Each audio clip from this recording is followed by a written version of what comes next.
La bonne info, c'est à la bonne heure sur GTV. Bonsoir à toutes et à tous. Merci de suivre l'actualité de ce mercredi 24 juillet 2024. Donc voici les titres.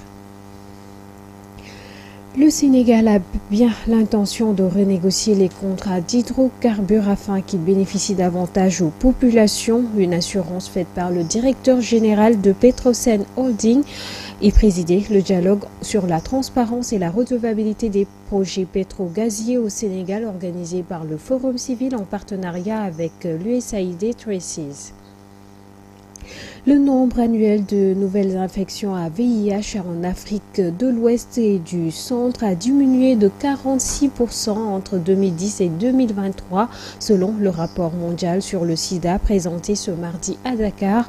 Un progrès réalisé grâce à l'accès au traitement, même si la situation du VIH pédiatrique dans la région est alarmante, selon la directrice régionale du bureau de l'ONU-SIDA pour l'Afrique de l'Ouest et du Centre, Berthilde Gaongaire, que vous pourrez suivre dans cette édition. Plus de 200 morts dans un glissement de terrain dans le sud de l'Éthiopie causé par de fortes pluies. Ce glissement de terrain est le plus meurtrier jusqu'ici publiquement rapporté en Éthiopie. Les détails dans cette édition que nous allons développer tout de suite.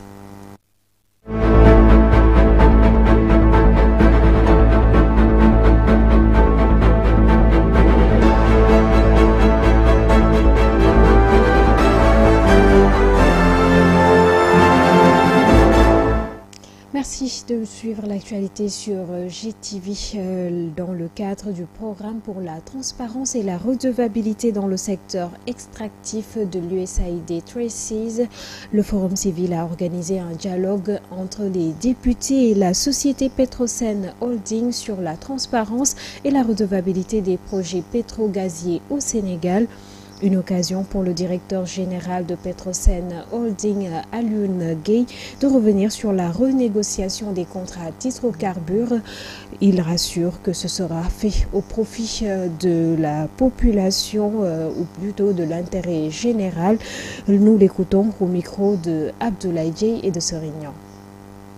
Tout à l'heure, que la renégociation des contrats est une chose, c'est une normalité dans la pratique contractuelle.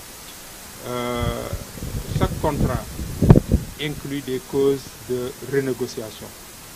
Et beaucoup de gens se sont évertués à faire peur aux Sénégalais pour leur dire que la renégociation n'est pas possible. Qu'en renégociant, le Sénégal pourrait perdre beaucoup d'argent. Ce qui n'est pas... je ne dirais pas archi-faux, mais ce qui n'est pas tout à fait correct. Aujourd'hui, dans les mêmes contrats qu'on dit, BP aujourd'hui, qui est un partenaire, Cosmos qui est aussi un partenaire dans GTA, sont en arbitration. Donc ils sont en train de renégocier, eux, sur des parts du contrat que nous tous nous avons signé. BP aussi est en arbitration aujourd'hui avec un arbitrage, l'anglais et le français, en arbitrage aussi avec une compagnie, un fournisseur avec lequel il avait signé des contrats. Donc ça, c'est dans la normalité des choses et toutes les compagnies, tous les pays le font tous les jours. C'est pourquoi on a un tribunal arbitral, parce que le tribunal arbitral, c'est au cas où les renégociations ne sont pas les parties ne sont pas d'accord, là on va trouver un tribunal arbitral. Mais ce que je disais, c'est que aussi le Sénégal a la main forte dans ces renégociations-là. Et nous avons la certes fortitude que le Sénégal va avoir gain de cause dans ces renégociations. Toujours dans le cadre ou plutôt en marge de cette activité organisée par l'USAID Traces en collaboration avec le Forum civil, le directeur général de la société Petrosen Holding est aussi revenu sur la dette de 800 milliards que l'entreprise nationale qu'il dirige doit aux opérateurs. Alioune Gueye confirme mais déclare qu'elle fera partie des points phares qui seront pris en compte dans les renégociations. Nous l'écoutons toujours au micro d'Abdoulaye Dieye et de Serignan. Sur la dette, nous avons aujourd'hui je pense, une dette de près de 800 milliards de francs CFA que la Petrosen doit aux opérateurs. Cela est dû au fait que dans les contrats qui étaient négociés avant, pour la partie prospection, la Petrosen ne devait absolument rien payer, ce qui est toujours le cas. Mais pour la partie développement et exploitation, les parts de Petrosen doivent être payées par Petrosen. Aujourd'hui, pour le développement de Sangomar qui nous a coûté à peu près 5 milliards de dollars, le développement de GTA qui nous coûte plus de 8 milliards de dollars par exemple, les parts de Petrosen, donc 18% pour Sangomar et là-bas on a je pense 12%, donc doivent être payés par Petrosen pour les parts du développement. Mais puisque Petrosen et l'État du Sénégal n'avaient pas cet argent-là, qu'est-ce qui se passe? C'est que ces compagnies-là vont nous faire ce crédit-là. Donc on nous a prêté de l'argent à des taux d'intérêt qui sont très très high, donc 6,5% et up. Et ça va nous coûter donc 800 milliards plus les intérêts qu'on va payer.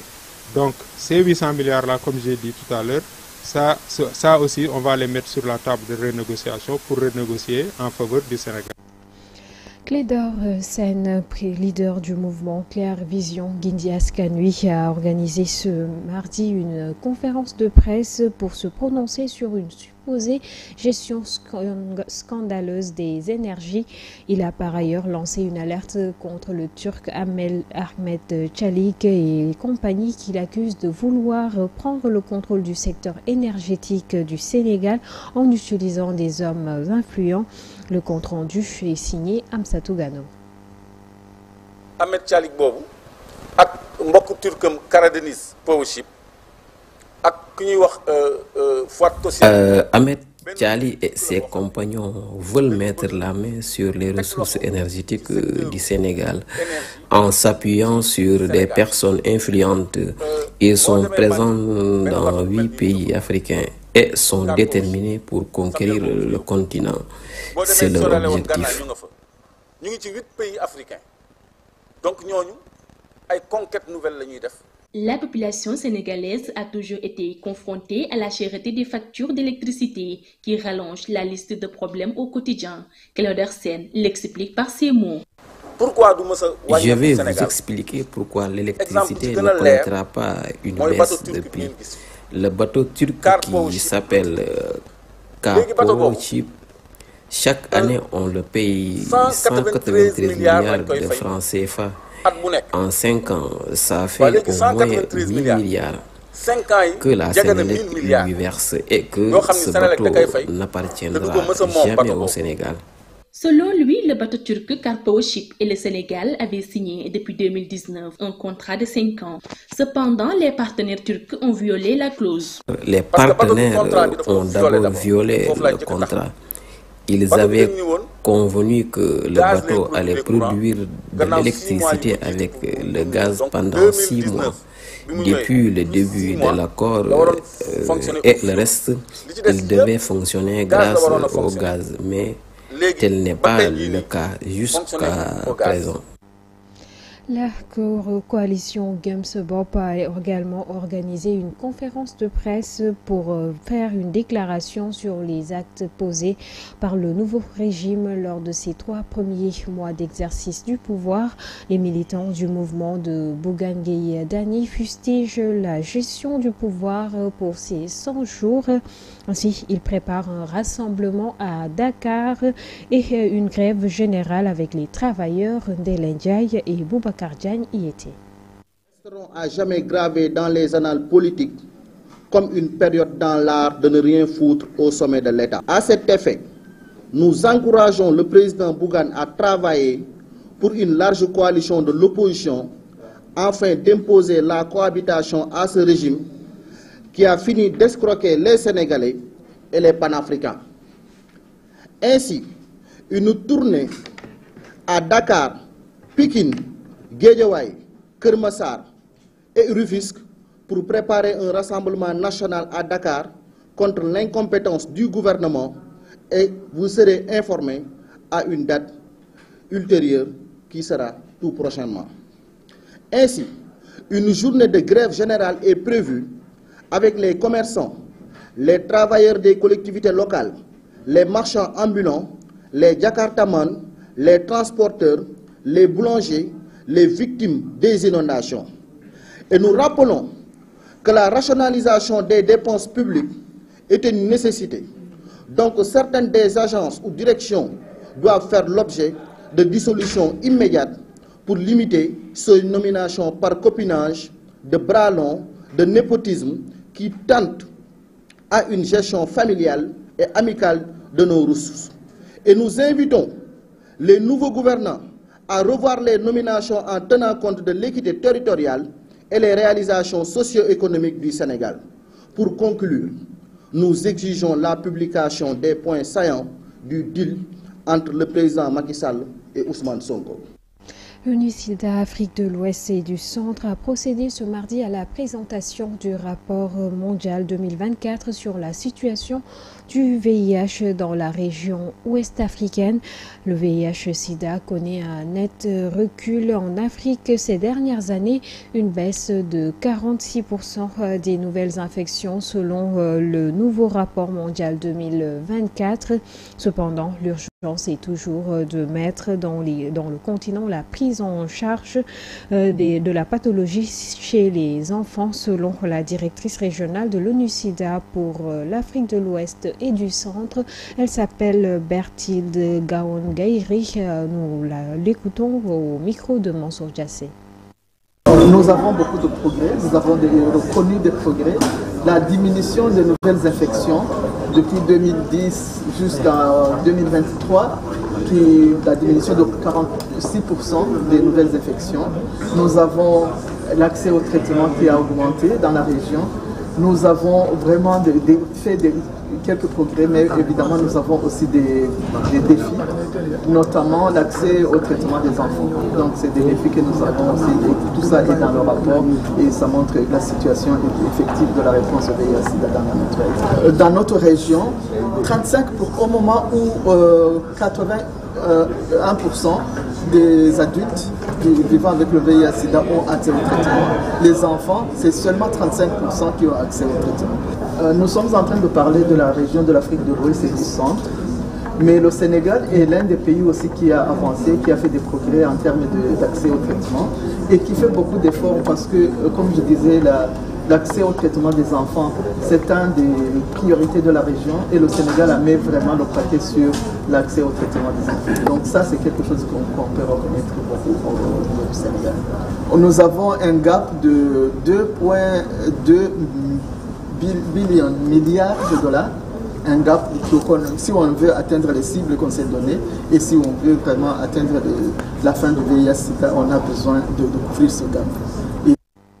Je vous l'annonçais en titre, un glissement de terrain est survenu ce lundi après de fortes pluies dans une zone difficile d'accès de l'État régional d'Éthiopie du Sud. Bilan provisoire, 200 morts. Ce glissement de terrain est le plus meurtrier jusqu'ici publiquement rapporté en Éthiopie, deuxième pays le plus peuplé du continent africain. Les détails à Aïssatouba.